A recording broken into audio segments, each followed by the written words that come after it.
Grand Rising, my brothers and sisters, and all you sacred mirrors out there. So, doing my Bible study this morning, and somewhere between the heartbreak of the denial and the trembling of my own surrender, I found myself staring at these two ancient stories. One was from John, and the other from Genesis. And I saw not just theology, but psychology. Not just religion, but a revolution. So in John's 21, Peter, the rock, right, shattered by shame, the same man who swore he'd never folded. But Jesus didn't cancel him. He didn't call him out.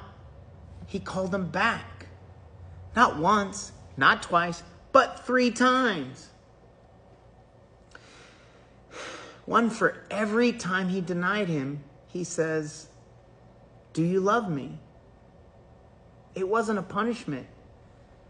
It was poetic, ritualistic. He says, "Then feed my sheep." That's not just scripture. That's a restoration. We live in a time where people are more comfortable crucifying each other online than breaking bread. We don't celebrate the divine within us. But love doesn't shame, it reclaims. That's a lesson. It's a lesson that we all need to learn. We need in our politics, we need in our families, and in our faith. And then we look at Genesis 22, the story where Abraham's asked to lay his own son at the altar. Now, let's be real. That story used to disturb the crap out of me. It felt cruel. But now, I see it as a mirror, a reflection onto my own life. Because we've all been there. We've all been asked to sacrifice what we thought we couldn't to see what we could live without. We've been asked to walk with nothing but faith and fire. And sometimes blessings, well, they just don't show up until the blade is raised.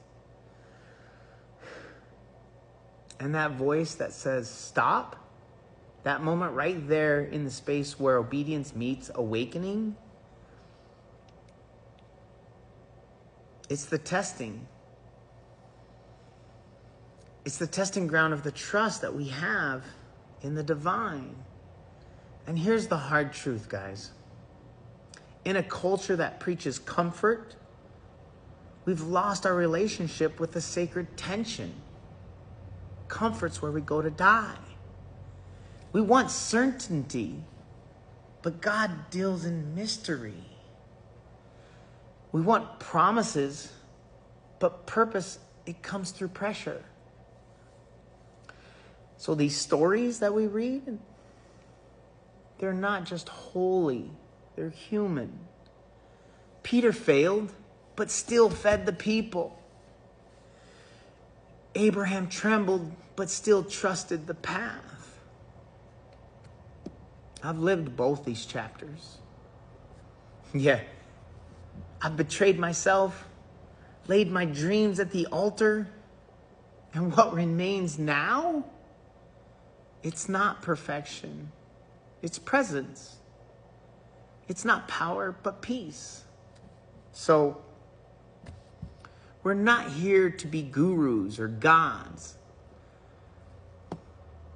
Just being someone who's been broken and built up, tested and trusted. Be a reflection of the divine. And I'm telling you guys, grace doesn't always come dressed in comfort. Sometimes it looks like a loss. Sometimes it sounds like a silence. But it's there, waiting for us to say, yes, when nothing makes sense. Waiting for us to trust in ourselves, in the divine, when the fire shows up and needing to control the flame. So feed our people, walk the mountain, and remember, what we think might break us, it may just be the blessing in disguise that builds us up. So when people encounter me and they think, man, what's this guy thinking? He seems to have lost his own mind. But you have to go insane to be sane. You got to do the internal work, folks, to know the light within you. But sometimes, some of us, we got to go through the darkness to get there, right? Because you can't appreciate the light if you don't know the dark. So, peace, love.